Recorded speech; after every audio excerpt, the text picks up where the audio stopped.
Assalamualaikum warahmatullahi wabarakatuh. Salam rahayu, rahayu, rahayu. Apa kabar teman-teman historical semua?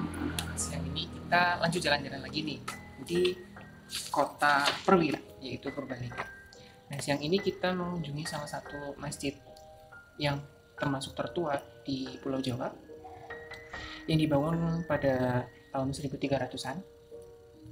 Juga pada masa Wali Songo mengalami renovasi dan juga beberapa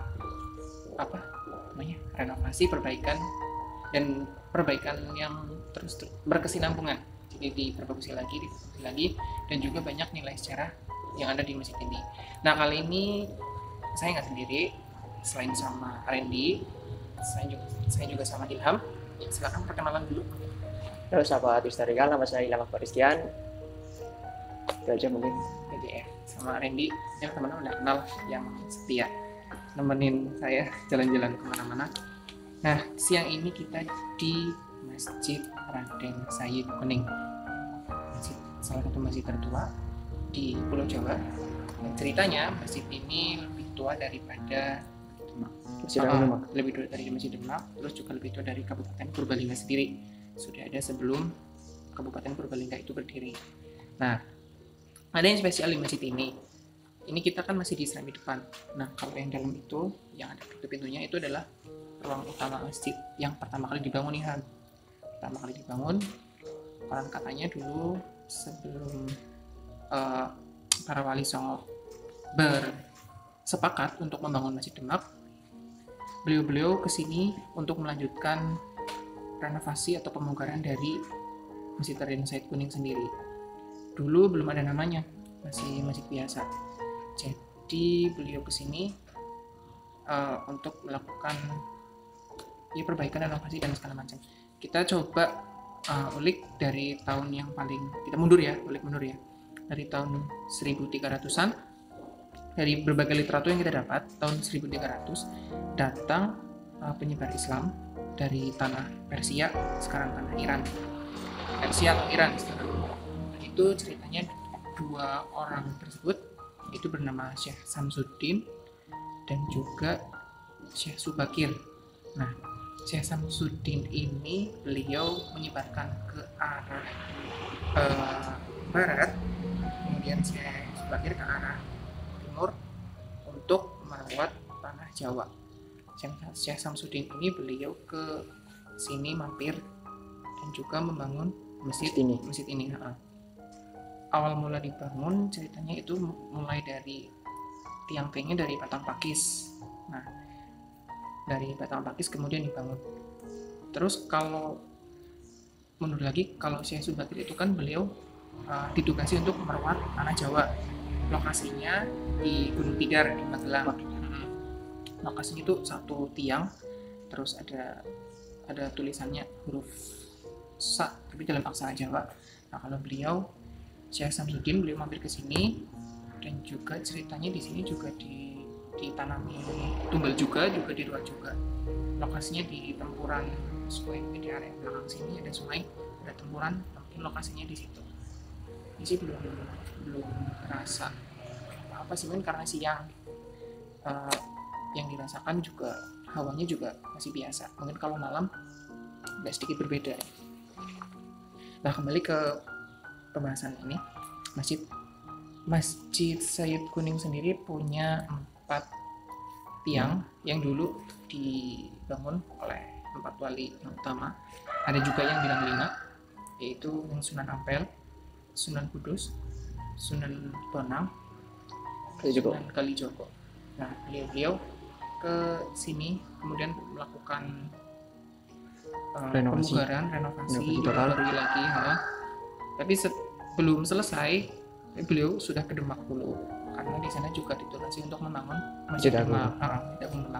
Belum total, ibaratnya baru separuh lah, atau baru 50%, belum selesai karena takut kehabisan waktu, jadi lanjut ke sana.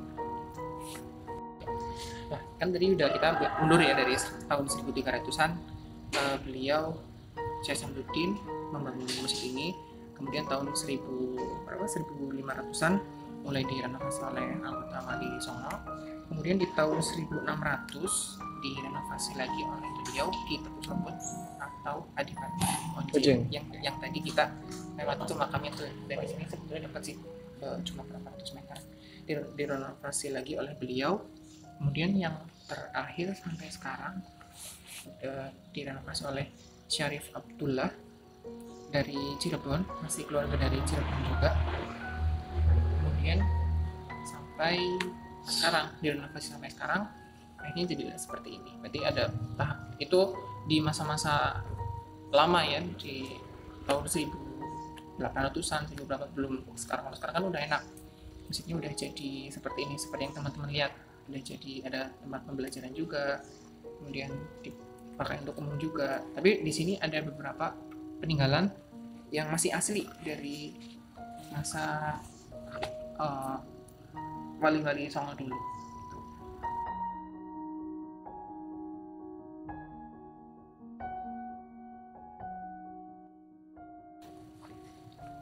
Mas Lima, ini kan mayoritas penduduk dari sekitar Masjid Raden Said Kuning ini kan Aboge, Islam Aboge. Berarti masih berhubungan sama Masjid Sakatunggaya di Cikaka. Kalau Islam Aboge ya.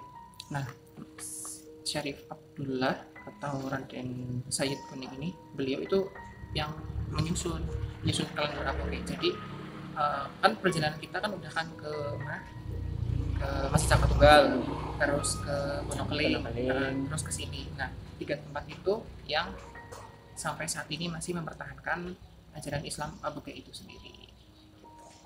Sebenarnya sih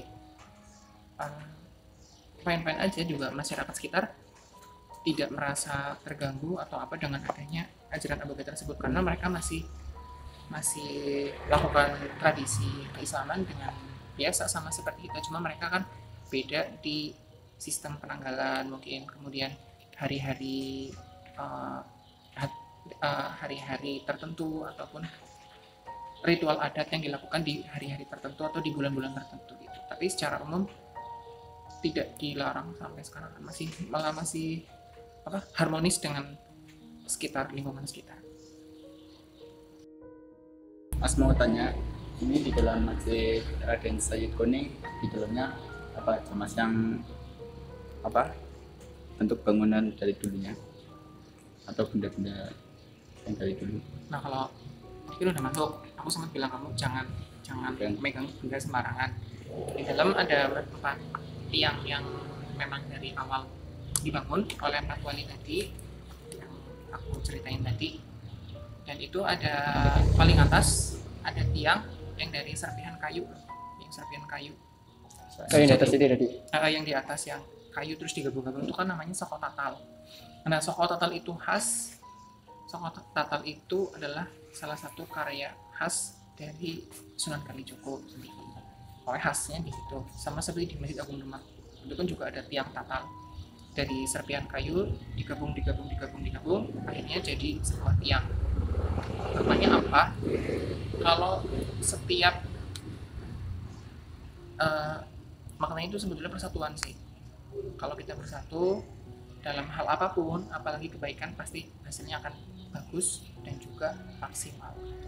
Dari serpihan-serpihan kayu itu digabung terus jadi soko tatal. Ini masih ada di dalam, tapi untuk menghormati tempat, jadi mohon maaf teman-teman, nanti kita ambil footage aja, kita nggak ke dalam kemudian menjelaskan di tempatnya enggak. Cuma nanti bisa dinikmati di footage, bisa dilihat tempatnya. Di situ juga masih ada mimbar peninggalan dari Raden Said Kuning sendiri, dibuat oleh beliau, mimbar khutbah Jumat, dan juga ada tongkatnya juga tuh. Tongkatnya masih asli dari Raden Said Kuning sendiri. Katanya tidak sembarang orang bisa memegang tongkat tersebut. Kalau orang tersebut hatinya kotor atau tidak ikhlas, tongkat itu jatuh ataupun nggak mau dipegang gitu loh. Jadi kita nggak membuktikan ya, karena bukan ranah kita, juga kurang sopan juga. Jadi teman-teman bisa lihat di cuplikan-cuplikan footage. Ini kita ambil dari scene luar aja untuk mengamati di dalam gitu. Ya, gimana? Jalannya kan kita jalan dari Purwokerto ke Purbalingga ya. Terus kira-kira Randy apa yang dirasakan, rasanya gimana selama perjalanan kita, kok sampai ke sana jauh-jauh sampai ke Purbalingga buat lihat tempat sejarah ini rasanya yang kamu bisa ambil pelajaran apa tuh kan? Ya, yang saya ambil dari Masjid Raden Syed Kuning ini ya untuk lebih sering ibadah, terus lebih sering membaca Quran. Gitu ya. Jadi lebih memperbaiki kualitas diri ya, memperbaiki kualitas diri dan memperbaiki kualitas hidup. Oh ya, Mas Prima, di dekat masjid sini kan ada situs ya namanya Batu Dakon sama makamnya dari Raden Syed Kuning sendiri. Mungkin kita bisa kunjungi satu atau dua tempat itu. Mungkin Gimana? kita ziarah dulu Oh, kali ziarah ya dulu aja. ke Oke. makam Raden Syed Kuning karena kan tempatnya lebih dekat, kurang lebih 290 meter dari masjid. Kita ziarah ke sana dulu, teman-teman tetap ikuti historical.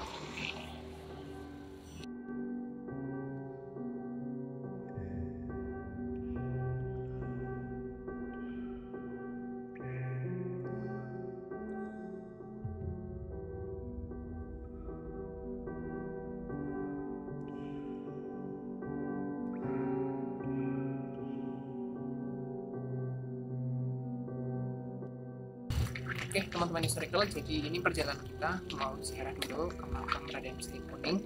Kurang lebih jaraknya 300 meter dan nanti juga ada sedikit medan ke atas mungkin sih. Tetap ikuti ya historical kita.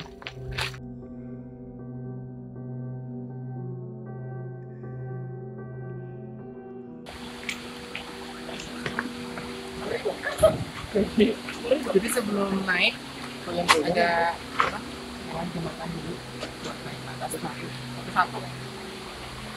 Goyang-goyang.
Oke, jadi teman-teman kita mau ziarah dulu di makam Raden Syed Kuning. Jangan berlebihan dulu ya. Nanti setelah turun sambung lagi. Masih.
tadi kan udah di Masjid Raden Said Kuningan.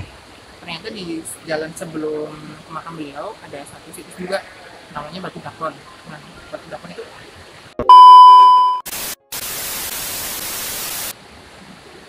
sungai. Nah, di ini tuh Batu Dakon itu di depan tempuran apa muara tiga sungai. Nah, kita udah coba baca sisa-sisa sensitif energi dari rumah ini pakai ventilator.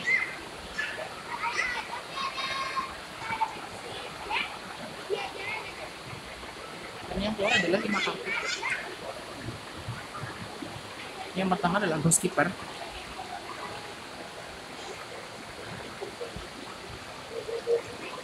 Yang kedua Shadow.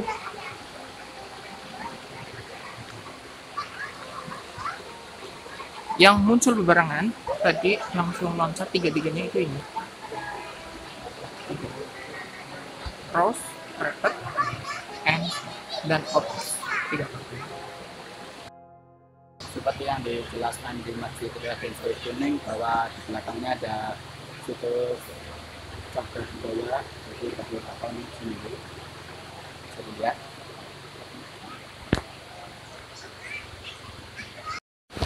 Ya, ini teman-teman, di batu ini ada 9 lubang. Konon katanya masih berhubungan dengan Adipati Onje yang ada di Purbalingga ini.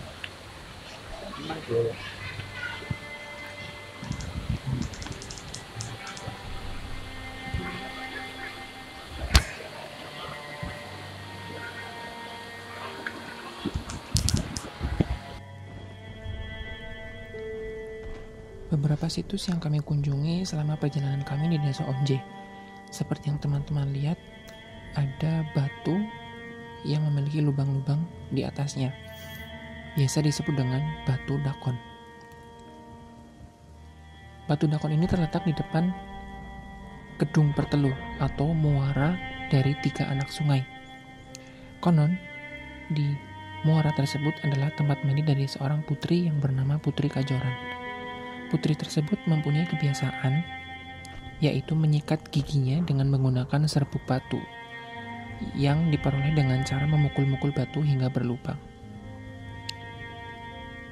Cerita mengatakan, Batu Dakon tersebut adalah batu bekas sang putri memukul-mukul untuk mendapatkan serbuk batunya yang digunakan untuk menggosok gigi. Kemudian, bila kita berbelok ke arah utara, kita akan menjumpai peristirahatan terakhir dari seorang wali pada zamannya, yaitu Abdullah Syarif atau Sayyid Abdullah atau Raden Said Kuning. Beliau merupakan seorang ulama dari Cirebon yang masih ada keterkaitan dengan Sunan Gunung Jati. Beliau datang ke sini tahun 1600 sampai 1700-an dan merenovasi masjid yang saat itu belum memiliki nama. Kemudian situs yang selanjutnya kami kunjungi adalah masjid yang dulunya merupakan peninggalan dari generasi penyebar Islam terdahulu. Dulunya tiang masjid tersebut dibuat dari kayu pakis dengan atap dedaunan. Kemudian pada tahun 1500-an singgahlah 4 wali besar anggota dari Wali Songo, yaitu Kanjeng Sunan Kalijogo, Kanjeng Sunan Gunung Jati, Kanjeng Sunan Kudus, dan Kanjeng Sunan Bonang. Mereka berempat singgah di Desa Onje dan menjumpai masjid tersebut. Kemudian mereka berinisiatif membangun kembali masjid tersebut menjadi lebih baik dan lebih kokoh. Kemudian dipasanglah 4 tiang di masjid tersebut berbahan kayu jati. Dan yang paling unik, ada Soko Tatal. Soko Tatal ini merupakan salah satu ornamen khas yang digagas oleh Sunan Kalijogo. Soko Tatal dibuat dari serpihan kayu yang saling direkatkan menjadi satu sehingga membentuk satu tiang utuh. Beberapa peninggalan yang ada di masjid ini yaitu beduk. Beduk di sini diyakini masih asli atau belum pernah dirubah sejak masa pembangunan pertama kali masjid ini. Masjid ini yang kemudian hari dikenal dengan Masjid Raden Said Kuning merupakan pusat studi pendidikan Islam di daerah Purbalingga dan juga menjadi tempat kajian Al-Quran bagi masyarakat desa Onje dan sekitarnya. Masjid ini juga dijadikan situs cagar budaya yang dilindungi oleh undang-undang dan dipelihara oleh pemerintah setempat sebagai wujud penghargaan terhadap estafet perjuangan para wali-wali terdahulu dalam menyebarkan agama Islam, khususnya di Purbalingga. Ada juga mimbar khutbah peninggalan dari Raden Said Kuning atau Abdullah Syarif yang dibuat oleh beliau sendiri. Bentuknya yang asli-asli sejak pertama dibuat, dan juga tongkat khutbah yang hingga kini masih terawat dan juga disakralkan. Ada cerita yang berkembang, tak sembarang orang bisa naik ke mimbar tersebut dan juga memegang tongkat tersebut. Konon, bila ada orang yang berilmu, kemudian hatinya menyimpan maksud yang kurang baik, ataupun menyimpan sifat dengki, maka ia tidak akan bisa memegang tongkat tersebut, atau tongkat tersebut akan selalu terjatuh. Penamaan Masjid Raden Said Kuning sendiri sebetulnya bukan penamaan dari awal. Dahulu masjid ini disebut Masjid Kewalian, kemudian disebut Masjid Onje, kemudian yang terakhir disebut dengan Masjid Raden Said Kuning. Maknanya, kata Raden merujuk kepada Adipati Onje sebagai penghormatan kepada beliau selaku penguasa daerah tersebut. Kemudian kata Sayyid berkaitan dengan Sayyidina Ali, salah satu sahabat Rasul yang terkenal pandai dan berwawasan luas. Kemudian kata Kuning merupakan singkatan dari Putri Kuningwati, putri dari Adipati Onje yang diperistri oleh Abdullah Syarif. Kemudian jadilah masjid tersebut dikenal dengan nama Masjid Raden Said Kuning.